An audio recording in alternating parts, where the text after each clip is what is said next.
اسرائیل کی جانب سے غزہ میں کی جانے والی گزشتہ 1.5 سال کی نسل کشی تاریخ کا ایک بدنما اور سیاحت ترین باب ہے، جبکہ اہل فلسطین نے جس طرح خون کی پیاسی صہیونی ریاست کا مقابلہ کیا اور مزاحمت کی، وہ انسانی تاریخ میں امر ہو گئے۔ جنگ کے دوران غزہ میں اسرائیل کی جانب سے 85,000 ٹن بارود برسایا گیا۔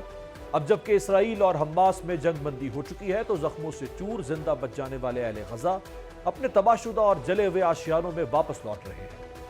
اس سے قبل 1948 میں اسرائیل کے قیام کے لیے فلسطینیوں کو بڑے پیمانے پر ان کے علاقوں سے بے دخل کیا گیا تھا۔ فلسطینیوں کی اس بے دخلی کو نکبہ کہا جاتا ہے۔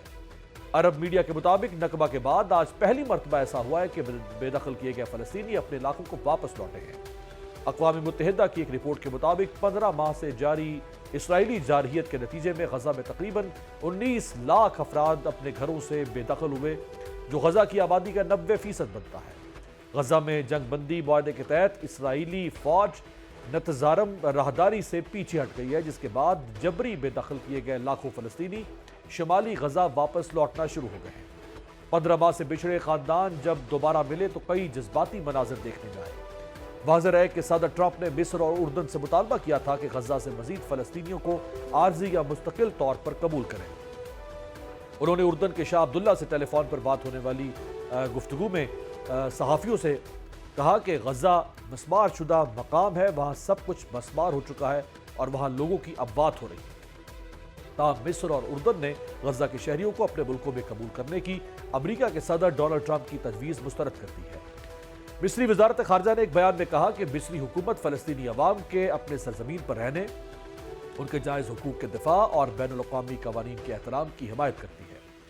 اہم بات یہ ہے کہ غزہ میں جنگ بندی کے بعد 3 دن بعد ہی مقبوضہ مغربی کنارے کے علاقے جنین میں اسرائیلی فوج نے ایک بڑی کارروائی کے دوران کم از کم 10 فلسطینیوں کو شہید اور 40 کو زخمی کیا۔ یاد رہے کہ اسرائیلی حکومت نے بی بی سی اور دیگر خبر رساں غیر ملکی اداروں کے غزہ میں داخلے اور آزادانہ رپورٹنگ کرنے پر پابندی عائد کر رکھی ہے۔ تاہم جو رپورٹ سامنے آ رہی ہیں ان کے مطابق رفح کے اسپتالوں میں بھی لوگوں کی لمبی قطاریں لگی ہیں، جو اکثر اپنے اہل خانہ کی لاشوں کی باقیات وصول کرنے آتے ہیں۔